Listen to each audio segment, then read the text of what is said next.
Summer barbecues are great, but rising temperatures mean bacteria can multiply quickly in unrefrigerated food.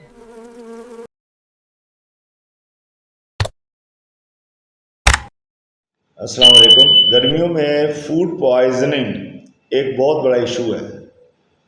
गर्मी में गोश्त जल्द ख़राब हो जाता है, जो ख़तरनाक फूड पॉइजनिंग का सबब बन सकता है। अगर किसी के घर में मुनासिब फ्रिज का इंतज़ाम ना हो तो इससे गोश्त ख़राब होने के चांसेस बहुत ज़्यादा होते हैं।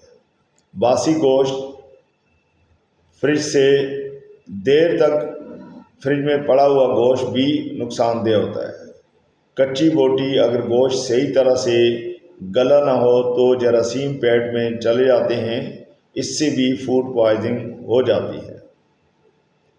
इसके लिए ज़रूरी है कि गोश्त को ताज़ा पकाएं और सफाई का ख़ास ख्याल रखें, और इसके साथ साथ ये भी ख्याल रखें कि हद से ज़्यादा कोई भी चीज़ नुकसानदेह होती है। इसलिए जितनी आपको भूख हो उससे थोड़ा सा कम खाएं ताकि हज़म होने में आसानी हो। जब भी आप खाएं तो चबा चबा कर खाएं।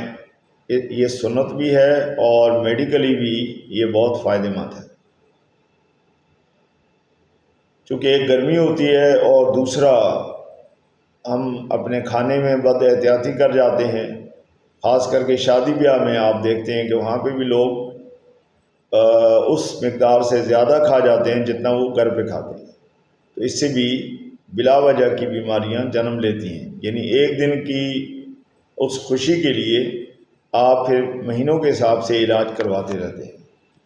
होम्योपैथी इस सिलसिले में बहुत मददगार है। एक हमारी दवा है आर्सेनिक एल्बम 30 में, जब उल्टी, दस्त और जहरीले असरात के लिए आप इस्तेमाल करना चाहें तो बहुत फ़ायदा होगा। 5 कतरे दिन में 2 से 3 दफ़ा। एक और दवा है वेराइटम एल्बम 30 में, जब पेट में मरोड़ और पसीने आएँ तो ये दवा बहुत ज़्यादा फ़ायदा देती है। आप इसको भी 30 में दिन में 2 से 3 दफ़ा इस्तेमाल कर सकते हैं, 2-3 दिन तक, जिससे आपका ये मसला हल हो जाएगा। जब मसला हल हो जाएगा तो दवा को छोड़ा जा सकता है। इसलिए ज़रूरी है कि हम ना सिर्फ खाते वक्त एहतियात करें बल्कि कम खाने में हमें बहुत ज़्यादा फ़ायदा होता है। एक तो खाने की बचत होती है, दूसरा हमारी सेहत ठीक रहती है, तीसरा हमें कोई परेशानी नहीं होती। लिहाजा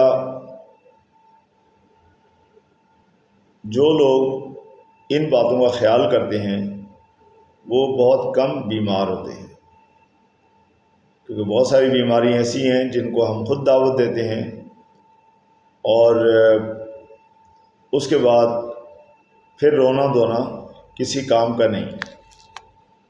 इसलिए कहा जाता है कि थोड़ी सी एहतियात ईद का मज़ा ख़राब, थोड़ी सी बद एहतियाती ईद का मज़ा ख़राब कर सकती है। अगर आपको मेरी ये वीडियो पसंद आई हो तो बराए करम मेरे चैनल को सब्सक्राइब करें, इस वीडियो को लाइक करें और दूसरों में शेयर करें, ताकि वो लोग जो इस तरह के मसाइल का शिकार हैं उन्हें फ़ायदा पहुंच सके। अल्लाह हाफ़िज़।